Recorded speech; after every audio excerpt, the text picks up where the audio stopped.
everyone, it's Jen. And Maria. And welcome to Amateur Kitchen, where we bring you into our kitchen and show you that you don't need to be a professional chef to cook or think like one. And today we are making caramel apple crisp. That's right, and we got this recipe from my sister-in-law, Carrie. She lives in South Dakota, and she posted this on Facebook that she was making this caramel apple crisp. And I thought, oh my gosh, that sounds so delicious. Please share me the recipe. I promise your secret is safe with me, along with you too. So let's go ahead and get started on this caramel apple crisp. So I'm going to put in a little bit of maple syrup. That's right, and we're actually using 2/3 of a cup of maple syrup. And I actually opted for the light as well, just to cut out a few calories, you know? That's good. And then some flour. Right, and we're just using 1/4 of a cup of this. And this is going to help just thicken it all up. And then some cinnamon. Right. Here, let me help you. Okay. There we go. Smells so good. It does smell good. It's such a good season. And we're actually only going to use about 2 teaspoons or so of cinnamon. The recipe actually calls for 1 teaspoon of cinnamon, but we like it, and she said she likes it a lot too, and she uses more, so we're going to use more, right? Okay. Now Maria's going to stir that all together, and while she's doing that, I'm going to go ahead and get started on cutting our apples. Now, 'tis the season to go to apple orchards, right? We haven't been there yet, but we were there last year. It was a lot of fun, wasn't it? Like I did last year when I was in kindergarten. That's right. So, but today we actually went to the store and got some Fuji apples. I like these types of apples. They're really great with baking, and they're nice and sweet too. So I'm just going to core them and start slicing them up, and we're going to toss them in here. So let's get started. What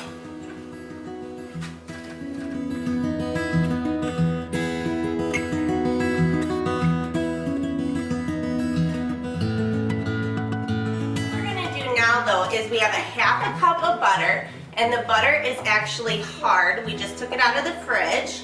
Do you want to go wash up? Yeah. Okay, while she washes up, I'll show you this part. So I just cut it in half, and all what I'm going to do is just kind of cube it or put it in little rectangles. And we're actually going to cut it into, you'll never guess what, Betty Crocker oatmeal cookie mix. I was like, how smart.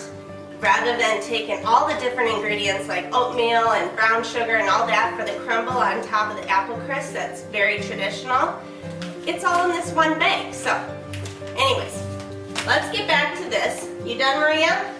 Yeah. Okay, what we're going to do is I'm going to have you pour in this Betty Crocker oatmeal cookie mix. Perfect timing too. Perfect timing. And I'm just going to pour the whole thing into this bowl. Wow. Okay? Alright, and then we're going to put all this butter in here, and we're going to cut it with a fork. Now if you have like a pastry cutter, you could definitely use that as well. So let me just show you how to do it, and then I'll let you do it. Okay? I don't think I like any pie. No? No. Okay, so you just smash it down with your fork. And it's just going to, you know what might be even easier?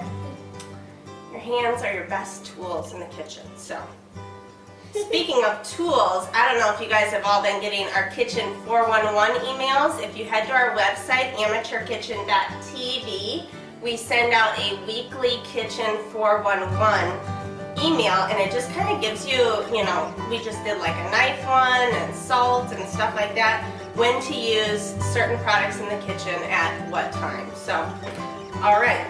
Why don't you do this, Maria? Go ahead and just break up this butter into this cookie dough mixture. Really? I just washed my hands. Really, I know.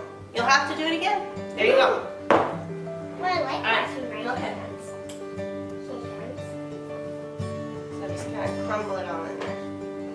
There you go.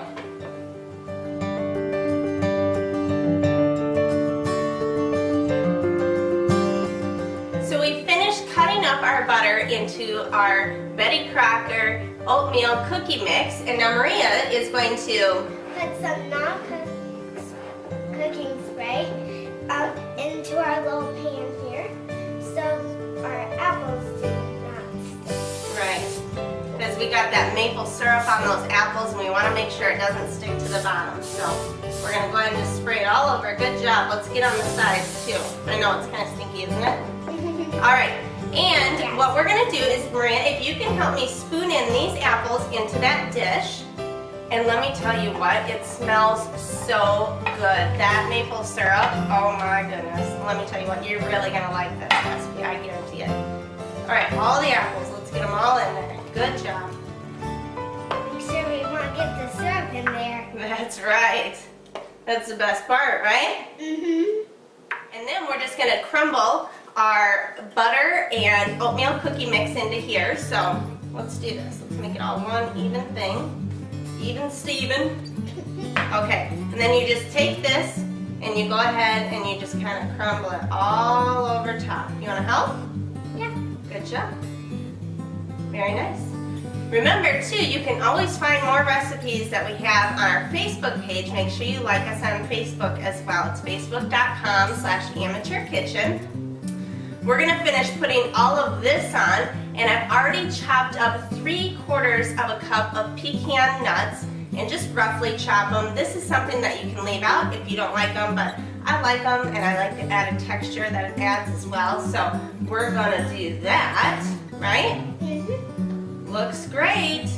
We're going to bake this at 375 degrees for 30 minutes. And we're going to have some aluminum foil just loosely covered over top of it so it doesn't burn. And then cook it for another 10 to 15 minutes with the aluminum foil off. And that'll help just for the apples to get a little bit more tender. And just cook this until it's tender, and that's it. Our apple crisp is almost finished. This looks delicious, doesn't it? Very good. I just wish I could eat it right now. I do too. All right.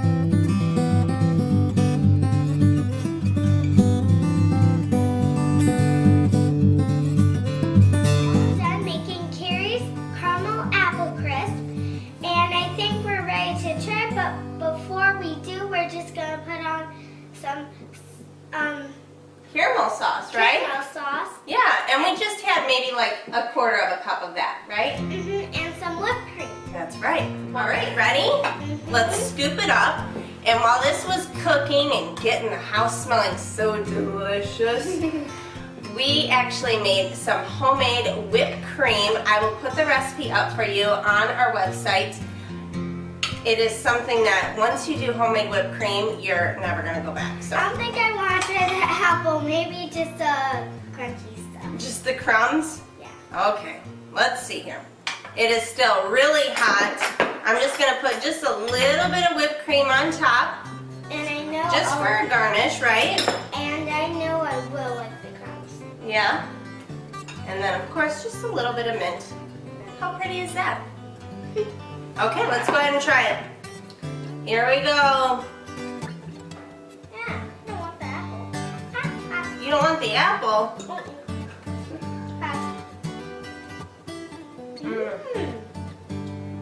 I tried it with my fingers since I got hot.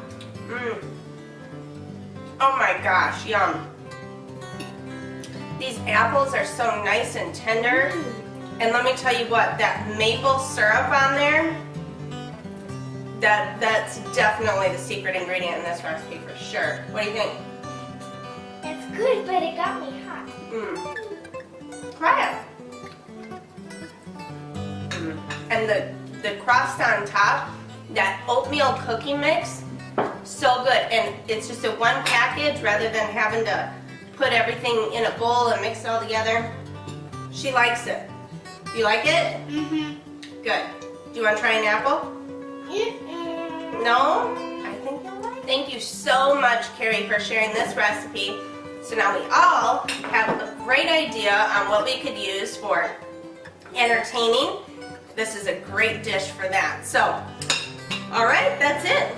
Maria's going to keep eating this while I keep talking. Remember, you can always head to amateurkitchen.tv to find more recipes and videos. This is what we're doing with our apples this season. We hope you are too, and join us again next time on Amateur Kitchen. See you later. Bye. Did you like it?